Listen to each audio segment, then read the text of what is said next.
back with another episode of the Dirty Laundry Game Worn Hockey Podcast. It's been a couple weeks, but of course we recorded two shows at the St. Louis Expo. If you've not listened to those, I'm sorry they're long-winded, but you know what? Screw you. It was a fun time.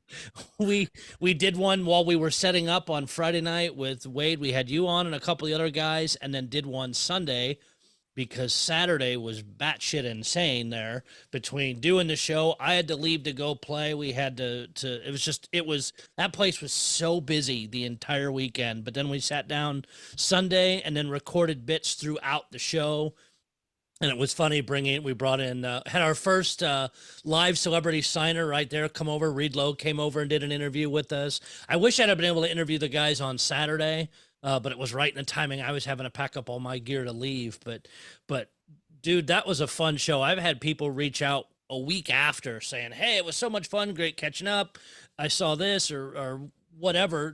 Do you still have it? Just those kind of things. So it's funny how long after the expo people, or they see the pictures and reach out and say, hey, tell me about that jersey. Definitely a fun thing. Are you recovered? I honestly, I'll tell you this. I'm probably, I don't know, terrible about this, but I kind of unpacked like the room where I keep all that stuff is still a little bit of a mess. I'm not going to lie. I needed a break and just like the hangover, but see the pictures I saw, you just dropped all the jerseys on the bed and fell on them like a guy with money and just kind of swam in them on the bed. So, that is the money. That's all I've got. Yeah, we had a fantastic time, and I know we've had a lot of listens on both those shows, and thanks for coming out, or people who listened to the shows afterwards and reached out to me and said they enjoyed hearing that and the different stories. I hope to do more of those. I will at your expo, and hope to even be able to afford at some point to go on a road and do some other expos the same way. Yeah, I know we've talked about going out east or maybe out west or doing something. I mean, I definitely am trying to get some more on coming next year. Yeah. So lots of traveling. So we have Paul joining us as one of our regulars, and then Tiffany Burns. It's been probably a year I've been fighting to get you on here, and finally happened. And like we said off the air, it was your fault because you sent me suggestions of the show, and I'm like, you're going to suggest, you're coming on. Lesson learned. Welcome. Thank you. Glad to be here, guys. You've got, for anybody friends with her, she's got an awesome project coming with opening a bar, and the pictures of the jerseys you mounted to the wall. That's how you make it a cool bar, is having those hockey jerseys up there. And are you going to do some other hockey touches? So I really want to find a couple pride sticks. Now that the NHL's kind of backed off that a little bit, it's made that stuff kind of harder to find. Everybody's kind of hoarding things now. So I'm looking for a couple of those I'd like to put on display. So if anybody's out there has any, please let me know. Any particular teams, players, or does it matter? No, I just want to be able to represent that, and I made sure I left a nice space to do so. So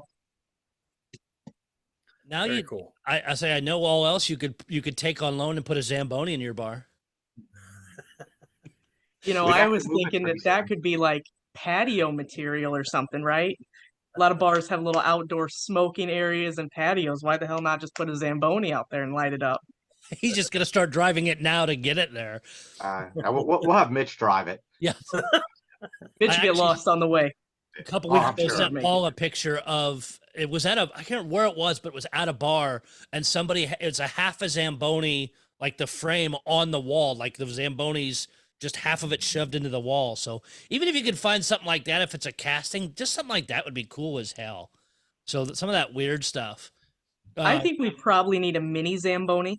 It's like a mini version of the Sharks one, so we can have maybe Paul on the full-size one and then Mitch in the little mini one right next to him, like a Power Wheel. Funny story, they sell those. They're $350. I actually found it for my neighbor's kid online because went to his first game and started calling it the Ice Tractor. So I had searched online trying to find a small one and came across Power Wheels actually makes a Zamboni. None of us will be able to sit on it and drive it because we're too heavy, but they do have them.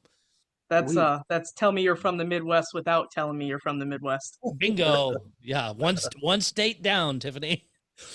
So, something else cool, and I'm working on getting it wrapped. I've got to work with one of the designers in St. Louis I know is ran across it. Actually, it's from a bar. It's a goalie mask beer tapper, but you've got the goalie mask, and it holds 103 ounces of beer, but it's basically a big funnel that sits up on top of the goalie mask with a tap. But it's a company that makes them. I found one as a deal. Problem is it's Penguins, so I'm going to get it rewrapped and done as Blues. But I'll send you the link later for the company that sells them if you ever want to throw a couple in your bar. Not plugging them because I've not done any business with them. I picked this one up secondhand, but I thought it was super cool. They even have ones that are a super tall or more of a V style for beer, and you can put ice in the middle. But it was just badass because it was a goalie mask. So That sounds fun. Cool. So, yep, all those fun bar things. I'm good at spending other people's money if you haven't figured out.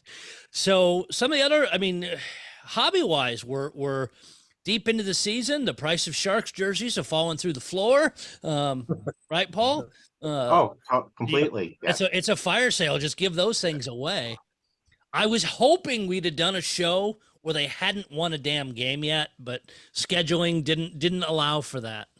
We had plenty of time for that. I mean, that was. I thought about trying to just shoehorn a show in just so we could give you that much hell, but they have strung a couple wins now, and we could have done it from the rink. It's quiet enough. I got you laughing because we were talking last week. I was listening to one of the national podcasts, Daily Face Off, and they were looking at the Sharks' 2 goalies save percentages compared to Edmonton and one other team, and the Sharks were the of the 3 teams were the third, weren't the lowest. They had the Edmonton and the other team, which I can't think of who it was, below them in save percentage, which I thought was hilarious. For especially when the Sharks didn't have any wins, they were actually still higher in save percentage. Well, you also have to remember their first 11 games or so. I think they had 11 goals in 11 games. Yeah. I mean, you're not going to win many games, and they didn't. I think it was game 12 they finally won. Yes, because they were almost to the NHL record, but luckily they held that off. So what's some hobby things you guys have seen? I've seen a lot of people, normal people, moving stuff. Uptick of a little bit. Some bigger jerseys showing up from private hands and that, and then of course a number of teams doing military night jerseys already, and we know how those are being worn now. So what have you guys seen first? Paul, I'll start with you. I mean, the Sharks did have their Hispanic Heritage Night jersey auction, And those were beautiful. Yeah, those they were absolutely stunning jerseys. Warm up, well, supposed to be warm up worn, but we've been over that multiple times. And great looking jerseys. I think this auction was about a month or so ago. And interesting to me, the ones that went for the most were 2 team signed ones. Just a number 23 for the year, signed by the team. I don't know if it was every player, but I'm assuming it was. Went for $850 and $1150 for the 2. I think that's at least nice when somebody wants a whole team sign something and it's hard to get them on your own. That's a good way to do it. Yeah, no, and they went well. I mean, those 2 sold. Other than that, the most expensive jersey was Oscar Lindblom, who was $850, and then the prospects, Boards and Eklund, who were $750 each. Everything else was in the $500 to $600s, and Wow. The fair market value of these were $475. So that seems high for fair market value, doesn't it? I mean, yeah, I think they're raising that. It seems like. I want to know where they come up with that number, because the fair market, I guess I'm thinking of cost. What it costs them to make it is what I feel. I don't feel that the team should be able to figure out what the value because of a certain player is. It should be what it's costing them, and anything above that is what you get to write off. But maybe, and I'm not an IRS person or don't know some of that, but maybe there's some rules changed, but I do find that weird that they now go that direction. in fairness, all of them were priced. Fair market value was the same. Okay, so at least that is fair. They're but I don't believe it cost them that much to get them done. Tiffany, what have you seen that's piqued your? I know you've been super busy, but anything in the hobby, either with these jerseys or other things, over the last couple weeks? So I think the only thing that's kind of caught me by surprise is the Arizona Coyotes. We discovered last year that they started doing their own goal program for goal pucks. So for away teams, right, great resource to be able to snag some pucks. Um, they have a new guy that kind of took over. They are sitting on a Connor Bedard goal puck. Ooh. And apparently they received an insane amount of interest over this puck. So now they got the bright idea that they're going to start doing some auctions with their big name players. So it didn't take long for them to tap into that money train. Yeah, their marketing guy is going to love that. But in the case of Bedard, I don't blame them one bit because you're guaranteed to bring in just an ass ton of money for that. And I don't know if it goes to whatever their charity back end stuff is or how they do it. But you know what? Good on them because they're going to make a crazy amount of money, especially if it goes to one of their charities. Great. That's an influx that they probably didn't expect to get. Well, and I think it's going to draw a lot of attention to the fact that they are selling the stuff like they are, right? There's a lot of people who still don't realize that, hey, yeah, you can grab a puck from them 75 to 150 bucks, and a lot of kids that you wouldn't be able to touch those pucks anywhere else. Now, how do they sell their regular ones, not the crazy Bedard? Do they do it through an online auction or is it online store? They just have an online store, and there's really kind of no rhyme or reason to how they post them. They haven't posted anything yet from this season. I think they're probably trying to push out last year as they keep marking them down. But no, there's usually some cool finds in there, You're kind of just looking for some random stuff. Because nobody thinks to look at the Arizona Coyotes anything. Exactly. No, Wade, what about you? Again, I was interested, and I kind of said it before we came on the air or whatever you want to call it. Was the Ducks had one of their warm up jerseys, and they had pictures of the players in the jerseys, like street clothes with the jersey on, which I thought was an interesting marketing ploy to at least say the jersey was worn by the player at some level. The Blues auction just went off for their military jerseys, and those prices were $500 and up, so pretty typical on that. Tiffany, hit on Bedard. I'm still fascinated by like what that first public jersey sale is going to look like for a gamer on Bedard. I mean, I just can't. I mean, the Blackhawks are so backwards with the way that they have distributed stuff over the years. Like you talk about a gold mine. Imagine if they did a Give Smart auction and threw a set of jerseys up there, including a Bedard. Like, what's that sell for?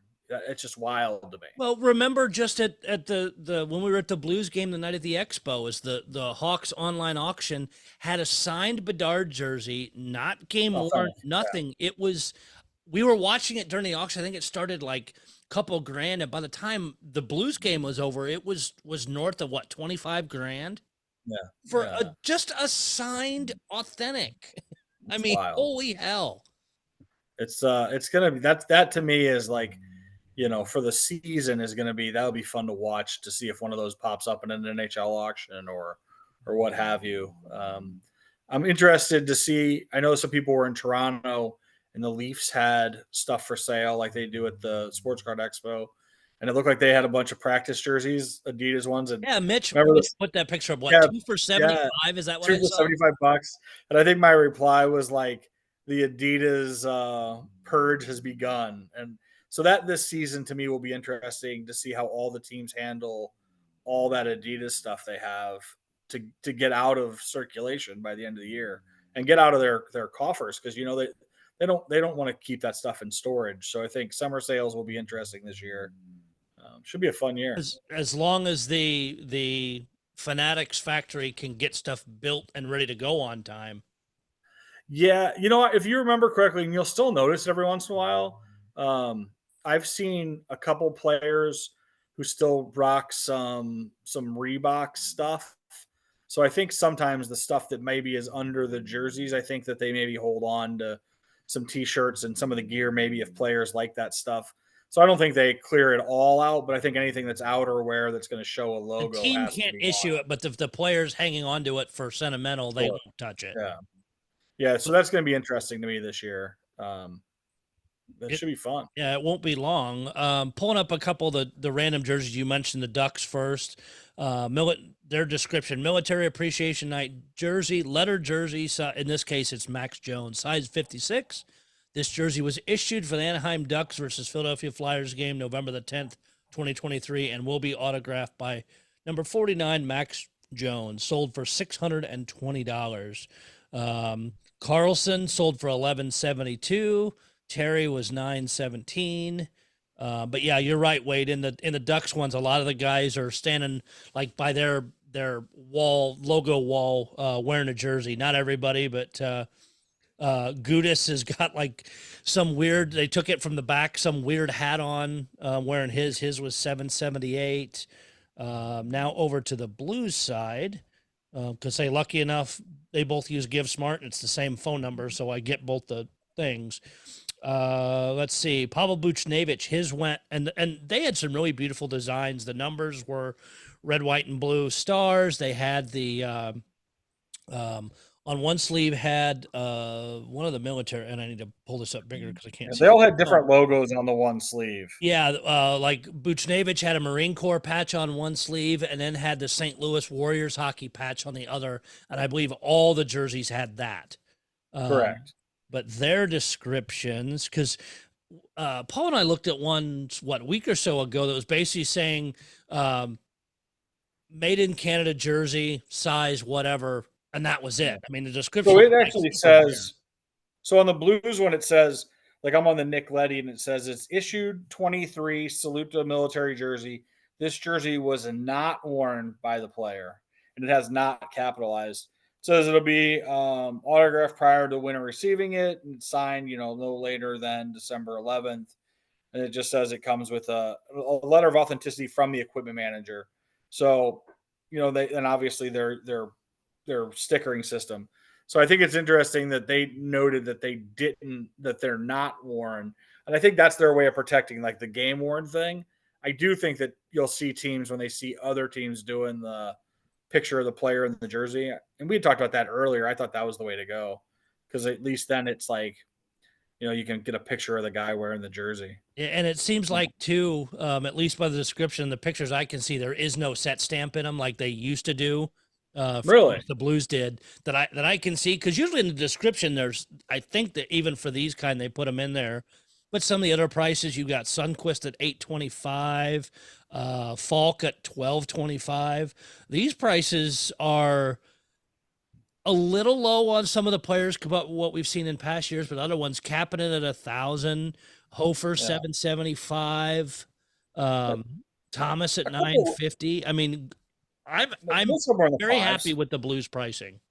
Yeah, I was, again, I mean, we started off the season a little slow, I guess I wasn't shocked at the pricing. I kind of, in the past, it's just depended. I mean, I think that 500 to 800 range is pretty typical. And then obviously your stars, or occasionally somebody seems to get a real hot roll on saying they got to get a guy, and you'll see the one hit the, 1,000 to 1,500 mark. So I don't think that's uncommon.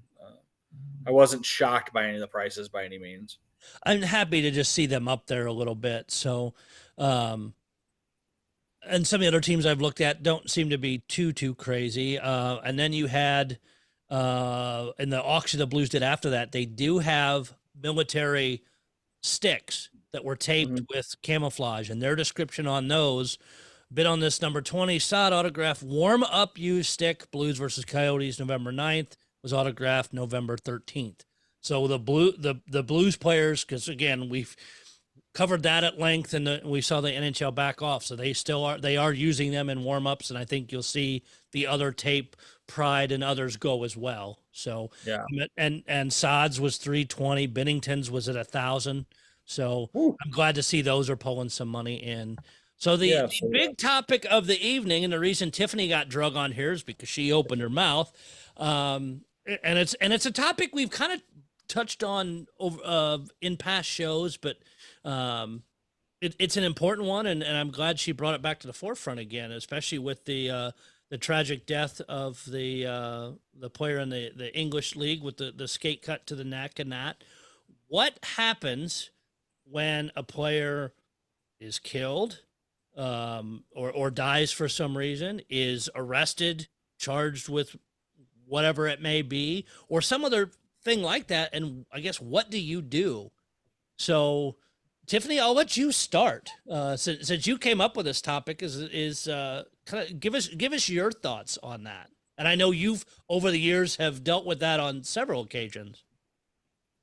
I think it's one of those things you don't ever prepare for, right? So you pick up jerseys for whatever reasons and you have them in your collection, and then you have those unfortunate situations, a Dan Snyder, a Matisse, Adam Johnson. All three of those boys have had jerseys in my collection, right? All three great kids. Um, but then you have the flip side of things, right? Like you have those people who have the Mike Danton jerseys out there, right? Wade, Um, I used to own them. Or- Own one. Wade's got some. or Mike Jefferson. I don't, maybe both. Yeah, depending on the day.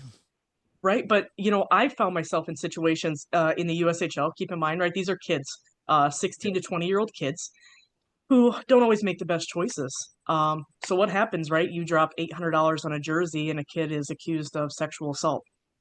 Yeah. Right. Well, when that stuff starts spreading, then here you have this jersey, right? No one really wants the bad karma in their collection, right? I mean, I guess that's how I feel. Yeah. But then what do you do with it, right? When you put it up for sale, do you have to put a disclaimer that says, hey, I'm only parting ways with this because this kid's now a jackhole, and I really don't want this on my hands. For me personally, I've discounted the daylights out of stuff to move it, to get it out of my house. I've reached out to parents and said, hey, listen, I'm keeping my personal opinions out of this, but I have this jersey of your kid. This is what I paid for it. If you want it, I'll gladly send it your way, right? Because what are you really going to do with something like that? And there's some Billy Tibbetts jerseys out there floating around, right? And I think over time people tend to kind of not want to think about it, right? But there's quite a few players really that have kind of muddied the water with their stuff, with their actions. So that gets a little questionable for me. So, and you mentioned reaching out to parents of the kids in case being accused of bad things. What was the parents' reaction? For the most part, I think when stuff like that happens, everybody just kind of shuts down their social media, right? Because we Makes know sense. that there's a lot of trolls out there, right? I've had a couple that have said, hey, thanks for reaching out. I would love to have the jersey, and I think a lot of them probably fear, hey, this stuff that's out there of their kids is going to be destroyed. Something's going to happen, Yeah. right? Because, the reality is everybody kind of deals with things differently. Yeah. And I glossed over it or forgot it because it's now been a few weeks. Is up at the Detroit Expo. We got to see an amazing give back of a jersey to a family. If you've not seen it, I will put the link in the video so you can watch the interview. But hockey player was killed. Canton Township hockey player Jordan Black was killed in a car crash on Thanksgiving morning, and we all know Larry, one of the great collectors. Larry's been one of the long-term collectors, been around forever, but helped reunite the family and a couple others involved with that, with his Topeka Scarecrows game jersey. Brought the family into the expo through a friend of the family and under false pretenses, and then the jerseys hanging there, and they had it all on video. Jerseys hanging there, the family realized, and that was phenomenal. It was amazing to see. Again, I almost hashed this out too much, but whatever. This is the kind of stuff that the hobby's about. That's a jersey that, yes, it meant something to collector, but once we know, again, somebody's tragically lost, getting it back to a family or something like that, and seeing what it meant to them, it was amazing. Like I said, there's the news cameras were there. It was such an amazing thing. I'm glad that happened, and it's even just from a distance, we're lucky to be a part of that and see that happen in the community. Taking again, it's going to be a sad situation forever, but be able to give them a little piece of their family back. I did something on a much smaller scale. God, it's been probably pushing 15 to 20 years ago as a kid that played here for our junior team, went off and played for another one. I actually got his jersey from that team. And then I had randomly seen somewhere shared that he was killed in an accident at his job. And I reached out to local media up there saying, "Hey, I'm trying to get in touch with his family. I just want to send this to him." And the reporter was a total ass. "I don't have any of that information." Like, dude, you wrote the article with the family and was just a total jackass about it. And I don't remember where I had the picture posted or if it was just online, but one of the sisters reached out saying, "Hey, I happen to see this. I would love to give this to our parents as a gift because it was bought this time of year actually. What can we pay for it?" I'm like, "You give me the address, send it up." I said, "The only thing I want back," because they said they were going to frame it and that. I said, I'd love to see pictures when it's done, framed up and everything. And I got a card shortly after Christmas with the pictures and a big thank you from the family. And they sent a check along and that none of that mattered. I was happy to see it up there and that was what's important. And it makes you feel good in a sad situation. So I'm actually hoping none of us ever have to do that again, where there's this kind of tragedy. But if you do, know what it's going to mean to that family. I mean, who went through just a terrible piece. So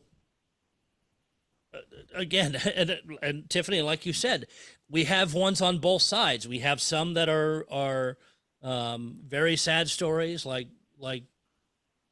the ones we've touched on, and then you have the ones like you said, Mike Danton Jefferson, who Wade and I are very familiar with, who tried to have his agent killed. Once the story came out, I think a lot of people were less turned off by that once they realized why he was having his agent killed over he's just a crappy person and wasn't getting the deals or whatever. Yeah. I mean, I have a couple Danton jerseys from the Blues, and honestly, I guess it's weird to say this, like his short time here, he was a spark plug,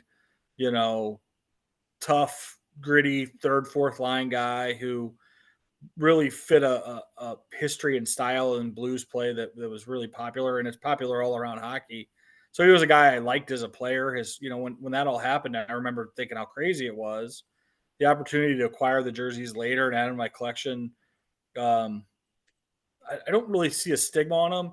I like to, there's always a thing, there's infamous type things that happen with players, deaths, or, you can look at some of the guys that have, unfortunately committed suicide from brain traumas and things like that and overdoses. And I think it's all just sad. And at the end of the day, we talk about this a lot. We're just keepers of this stuff at some level, and it's going to leave our hands at some point and go to somebody else's hands in a lot of cases. I try to appreciate the stuff for what it is. Like in the Danton case, I think a lot came out, like you said, later, where it was like, I think that was an abused kid who had a lot of problems. There's a lot of those out there. When you think about I think if you honor them the right way, having them in your collection can be a good thing. If it's a bad person, I think obviously at some level, like Tiffany said, you kind of want to get rid of it because it's like, I don't know if I want this. I don't want this in my stuff. I don't want it associated with my collection. So I guess it really depends on what the situation is with the situation. I don't have a good answer, I guess. No, I think you've covered it very well. Mr. Rank, your thoughts? It actually, more than my jersey collecting, it really affects my fantasy hockey teams more. Paul always with the zinger. It's, like I can't even pronounce his name correctly. The kid Montreal drafted 2 years ago. Oh, yeah.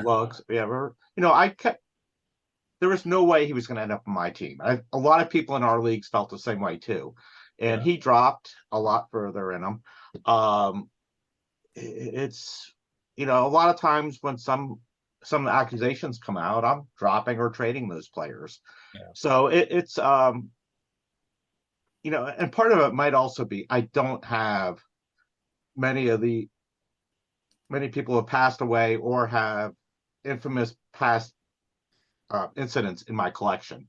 But it will impact it. For example, if a Johnny Druskinis jersey comes available from Michigan, there's no way in hell that's going in my collection.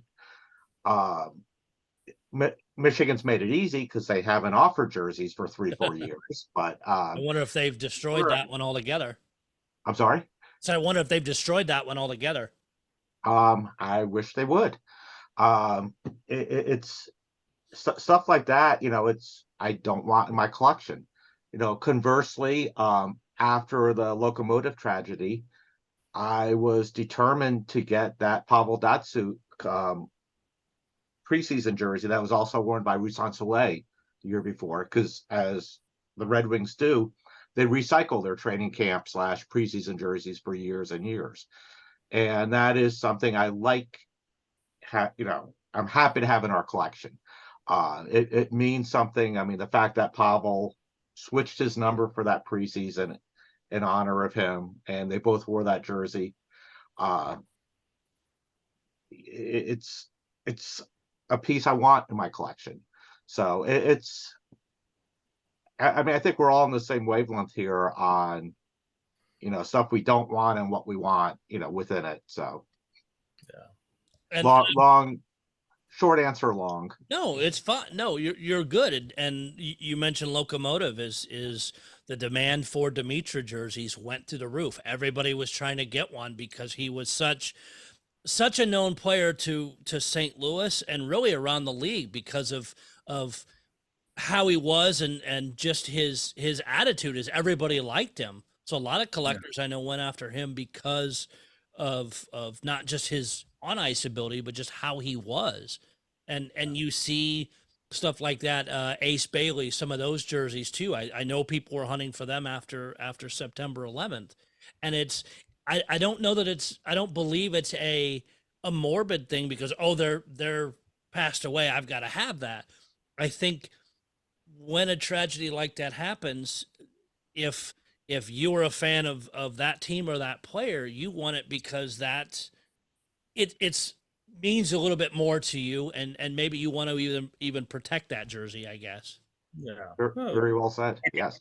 Wickenheiser jerseys, and there's a lot of those out there, those guys that mean something to a franchise, mean something to whatever.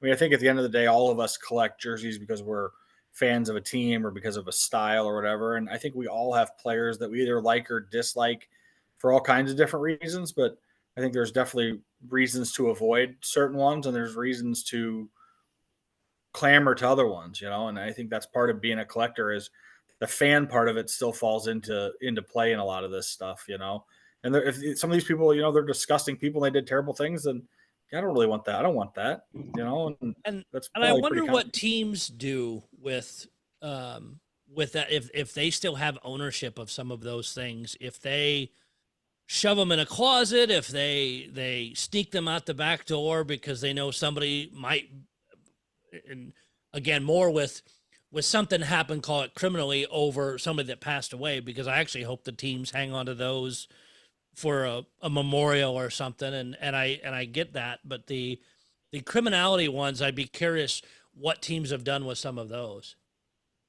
I mean, I spoke a little bit about this before the show. I won't say the team name, but people can easily figure it out. I know one of the teams, which has a player that was accused of murder multiple times, which I didn't know. I thought he was only accused of murder once. I didn't realize it was twice. They have one or two of his jerseys still there, and they're just hanging on the rack of jerseys they're not going to sell.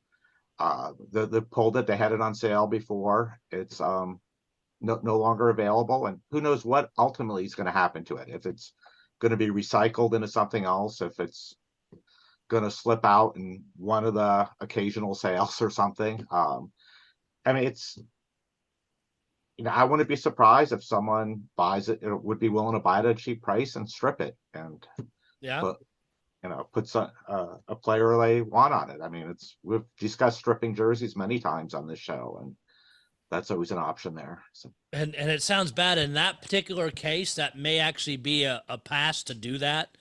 With other ones, as we've seen people strip them or post about it, if you then have something like a tragedy happened to him and it's then been lost to history because of that. That's sad. That is very sad. Well, think of how many times that happens, right? Oh, for Um, sure. and when we talk about, that jersey that Larry helped reunite with that family, um, for one, USHL jerseys, especially at the time when Topeka was there, those jerseys were recycled like nobody's business, right? The USHL, up until really probably the last 10 years, didn't get heavily into the market of auctioning jerseys. They wore them until there was nothing left for you basically to repair. And then a lot of times they just went in the trash because they're like, who the hell's going to want this? So the fact that that jersey still survived and it still had the nameplate was really kind of one of those things that made the hair stand up on your arms because you're like, whoa, the fact that this kid played so few games over like 4 teams for that jersey to just be out there, right? And to find its way. And like, I guess the look on his mother's face, right? When she just realized it dawned on her right then and there. I mean, if you didn't have tears in your eyes, there's probably something wrong with you Yeah. because you're like, holy shit, this is the heart of this community, right? Like those are the moments that you're like, yep, this is why we are such a cohesive group. And I remember I was telling my wife, I said, this is why when you yell at me when you see those UPS boxes piled outside, right? This could be that. And she's like, I'm gonna give you a free pass right now because that was very emotional. I'm gonna take it. But you're correct because I mean we just never know what things are going to happen, and if you can save a bit of history or to help, I would say bring closure, but at least help bring a family or somebody closer to somebody that's been lost with giving them a jersey or a stick or whatever it is some piece of their equipment that still hangs around. That's going to mean a lot to you because you're going to feel good about it. And it's going to be so much for the family to just have that tighter connection. And like you said, yeah, watching that news story, seeing it, the cameras were rolling when they brought the family in and did it. It's like, yeah, I have a feeling most people lost it watching that. I know the people in the room sure did. You could just see in that video. And you know what? I'm glad because that it just so it's heart-wrenching to see anybody lose a child in a tragedy, especially around the day before Thanksgiving. So every year that's right back up. Thanksgiving's a little tough, though. But being able to reunite them and show that family the heart this hobby has. Yeah. So this stuff, a jersey or a stick or any of that stuff, when you think about somebody that's young, that's lost like that, or even if they're old and lost, that jersey is a connection to probably some of the happiest things and the most momentous things that people are going to remember that young man by. So hats off to Larry and Al and everybody involved in that. Because like Tiffany said, it was pretty gut wrenching. When you see that, you're like, wow, this is special. And so hats off to those guys, and pretty cool. PSA, right? Stop stripping jerseys because those $50 jerseys that you're picking up in team sales that you're trying to change into whatever, that's somebody's history, right? Yeah. Like, right. Just come on now. We've had that conversation on here a couple times, and I've gotten to the point. It's actually, at some level, like as far as the made in Canadas, I think it's slowed down over the last couple years. But when Adidas first came in and they went to the Made in Canadas, everybody was trying to strip all these preseason and like nobody jerseys because they couldn't get the blank Made in Canadas. And, I mean, that was right when the Blues were, making the cup run.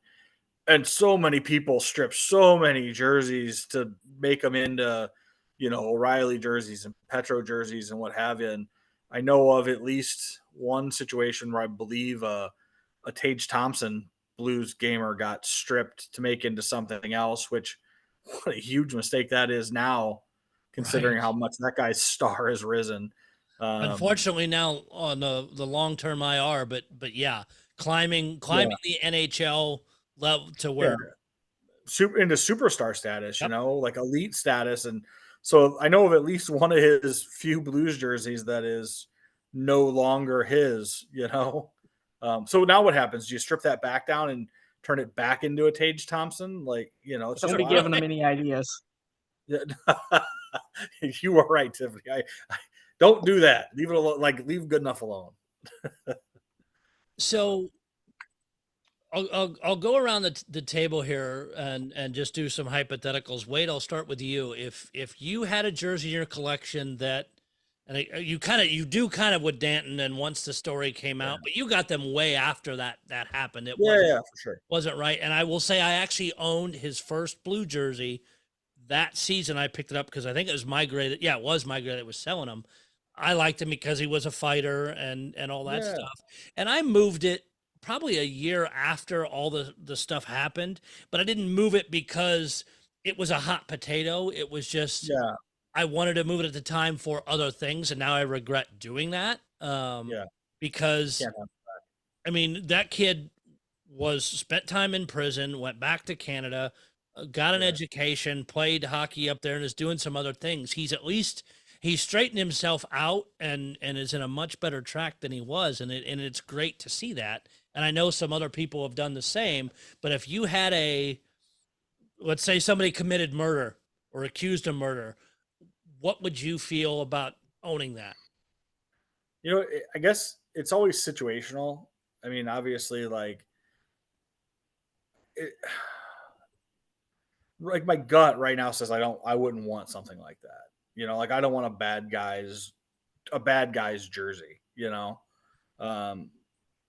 So I guess it's situational. Would I intentionally? I guess the best way to answer that is, would I intentionally go out to acquire that? No. If I had it, I think it would be situational on how I would approach moving it or doing whatever. If it was, it depends on what the crime is too. I mean, there's so many things there that are here, listen, if somebody was abusing children or doing something like that, or rape and murder, and I don't want that, but I also don't know if I want to distribute it again. So it's you just lock it in the closet, not look at it and whatever. Depending on what it is, I think that plays a part in it. I mean, the story has to be told before I'd make a decision, I guess, is my answer. As far as acquiring it, no, I'm not interested. No, I don't want something like that, And that's a very solid answer. Paul. It's a karma thing. It's if I had that jersey, I wouldn't want something from that player, especially if he's convicted of that, or there's compelling evidence that he really did do, whatever he's accused of. But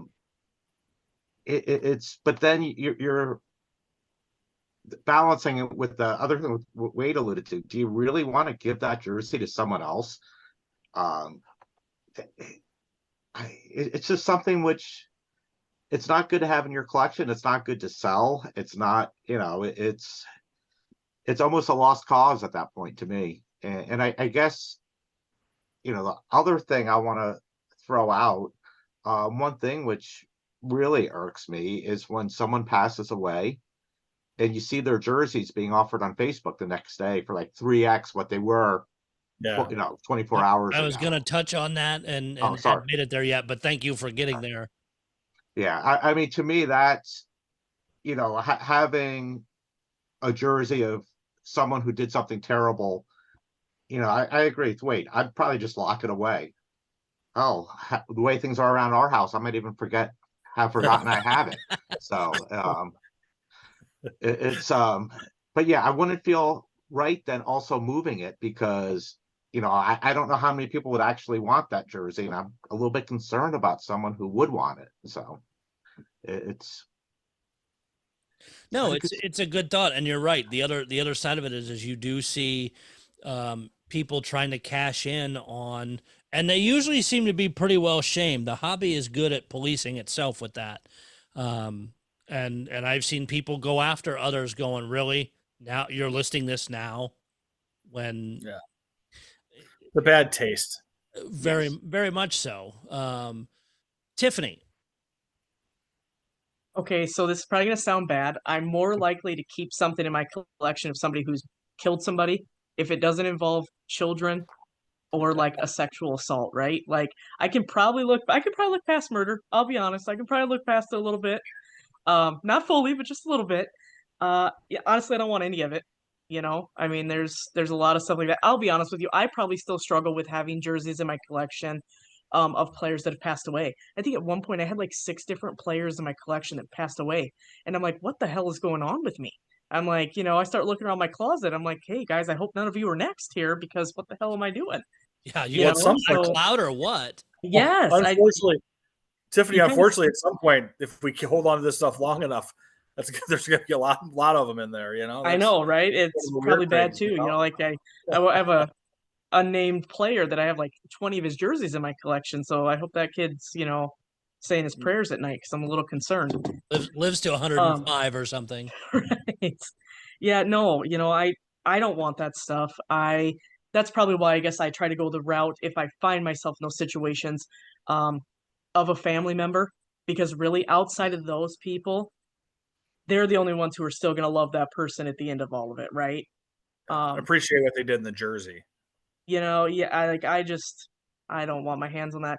But I will tell you, kind of teeing off what Paul said, Joe Tolman had two I guess Adam Johnson jerseys that sat on that website for years. And I only know this because Adam played 2 years here in Sioux City. And great kid, so I always kind of keep tabs on the former Sioux City Musketeers. And the night of that accident, I just got a weird feeling. So I shot him an email. I said, hey, listen, um, I'll take those jerseys because I just don't want them to end up in the wrong hands of somebody, right? They've sat there forever, um, have connections to, his billets, let's whatever. And he got back to me and he said, those sold. He goes, I had no idea what happened and they sold right away. It's Oh, like, so, somebody immediately was out there as soon as, because I mean, I literally probably messaged him 2 hours after it hit for us here, Wow. and just, so yeah, I mean, there's a And you lot know of what? people And who we can just wait. hope whoever picked them up had the same thought you did. yeah, Right, and you hope so. yeah. And this is a part of the hobby that isn't the fun, shiny, cool thing we want to talk about, but it needs to be. And I'm hoping, and anybody else listening or thinks our opinions suck or whatever, shoot any of us that were on this podcast a message if you didn't like it, or if you want to put your 2 cents in, share it. If you don't agree with what we said or think we glossed over something or whatever, please do.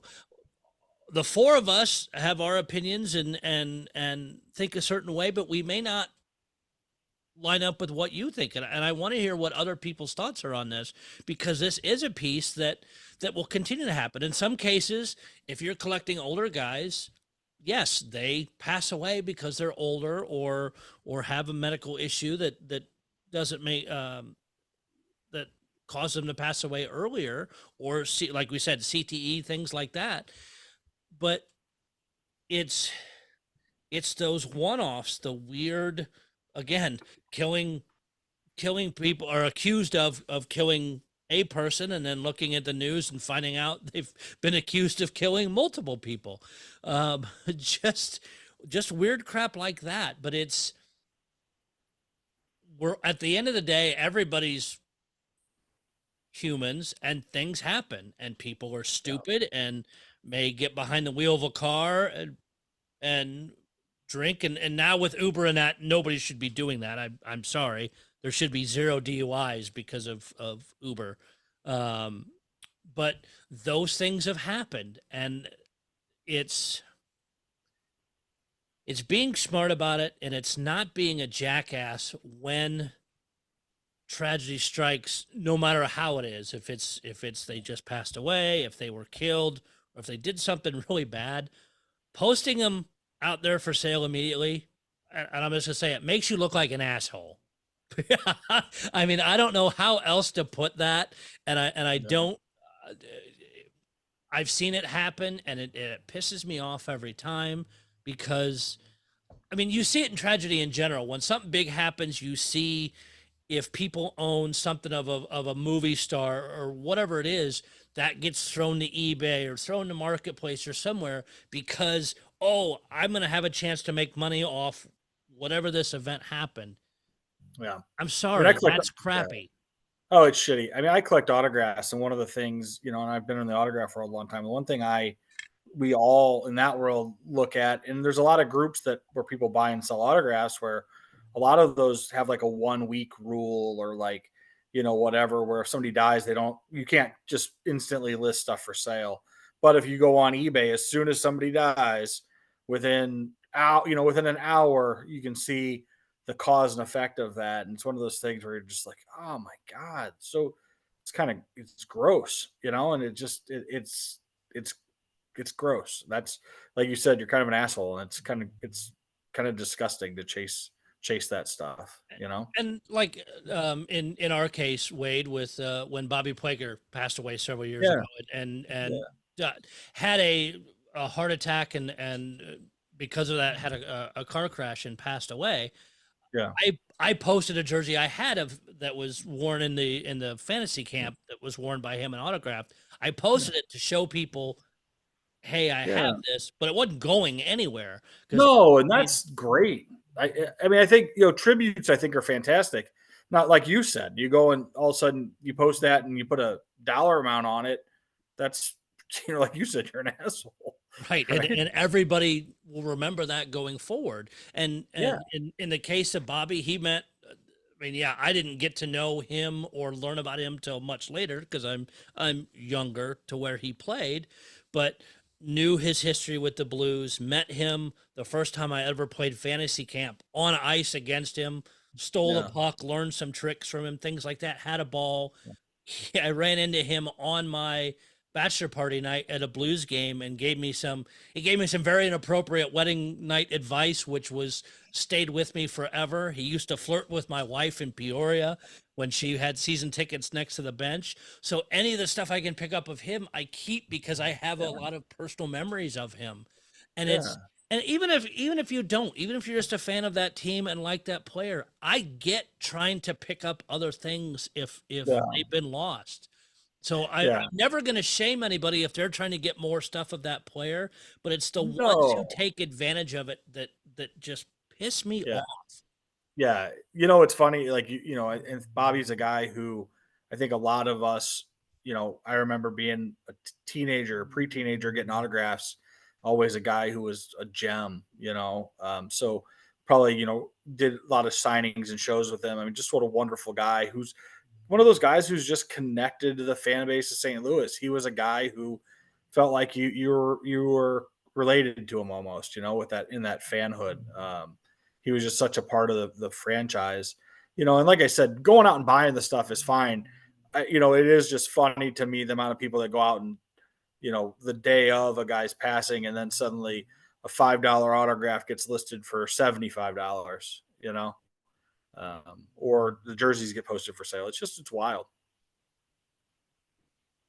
So I think we've done a lot on this topic. I mean, we could probably go for another hour or two, is different hypotheticals, or touch on some different players that have done some crazy stuff. But we'll start with final thoughts for the evening, since Tiffany's our newest person here. I'll let you go first.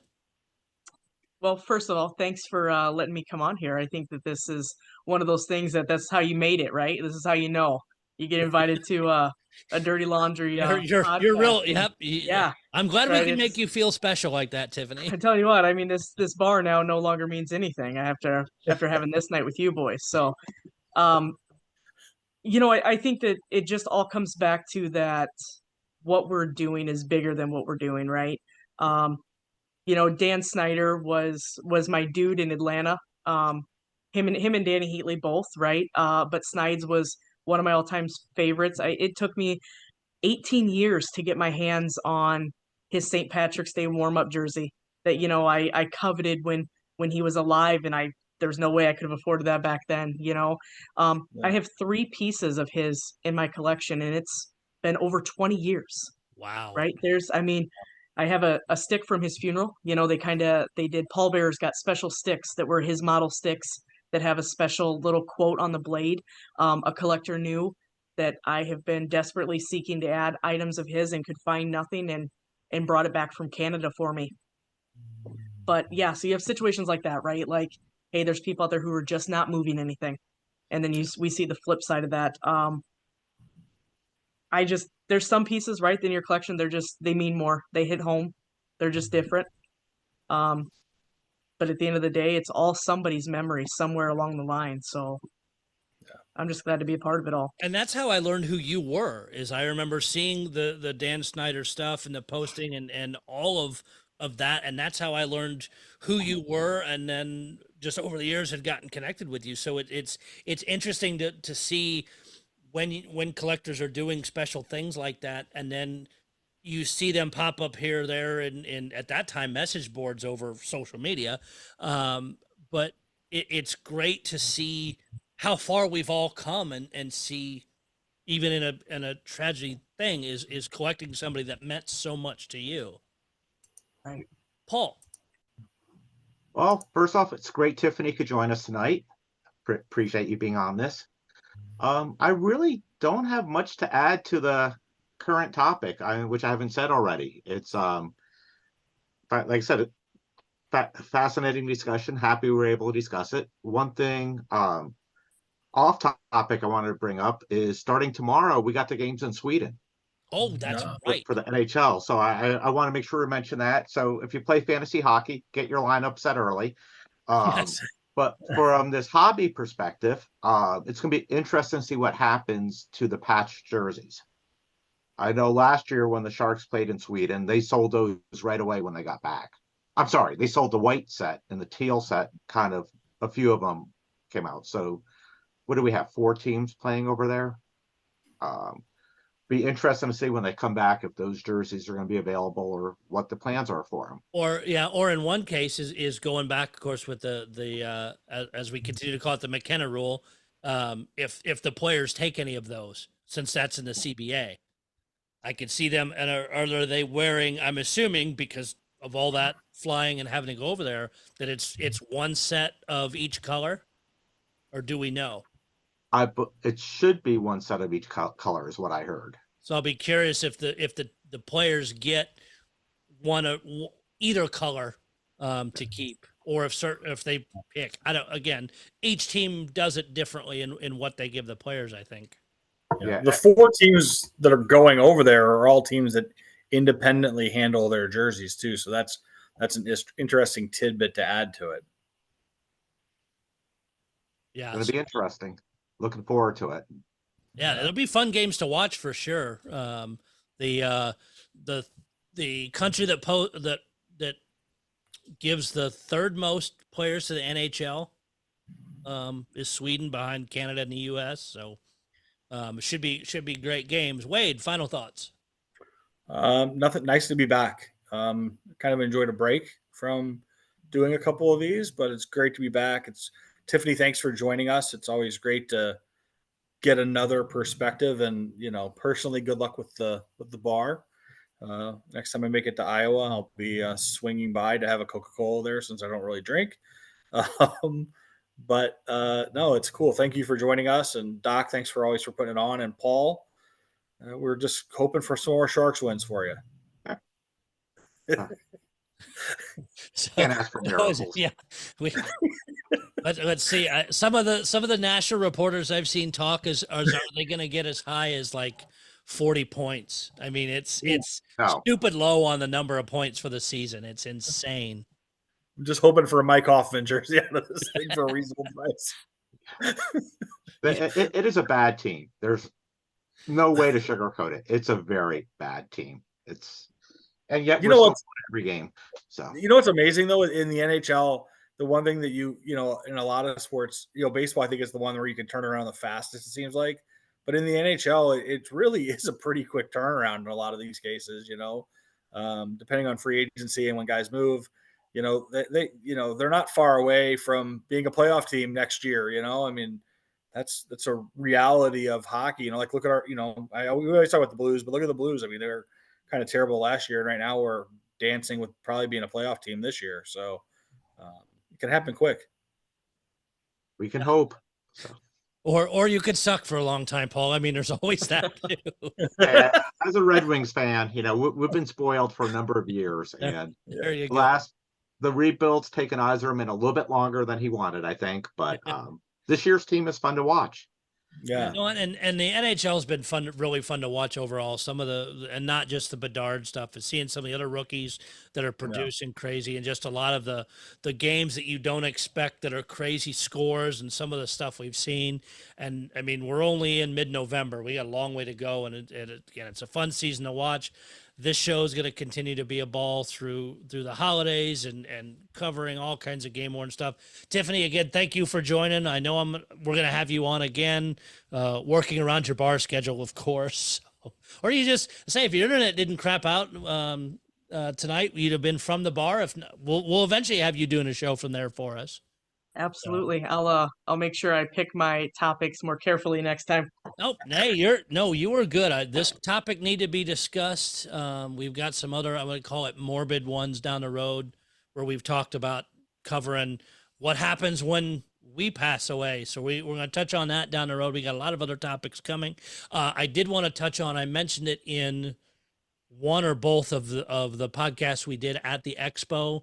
I am in contact with the gentleman running Boston Bruins game worn stuff, and they have been posting stuff out there at some interesting prices, some not bad. He likes the show, does want to come on. He is just crazy busy. One of the things that caught my attention, the email he sent me, is they found a lot of old stuff they were going through and trying to sort out and identify, which is interesting in itself because we understood all that was going to migrate. So he wasn't completely clear on what all it was, but there was it was interesting to read that. But I am working on having him come on once their stuff settles down, which is awesome. And like I said, he gave us high marks and was really enjoyed the show, what he'd listened to so far, and was going to go to more. So I thank you for anybody that listens. Again, thank you for listening to me and the rest of us ramble for an hour and a half on end. We enjoyed doing it. It's fun to get together. If you'd like to come on, shoot any of us a message. We like bringing on different people because all of us think differently or look at our collections or look at the hobby differently. It's all good thoughts. We will never knock anybody, but we are episode 31 in the books. We are cranking along, and it's going to be a fun season, and we'll keep putting them out. Another night's in the books. Thank you all very much for being on. We'll see you guys soon. Bye-bye.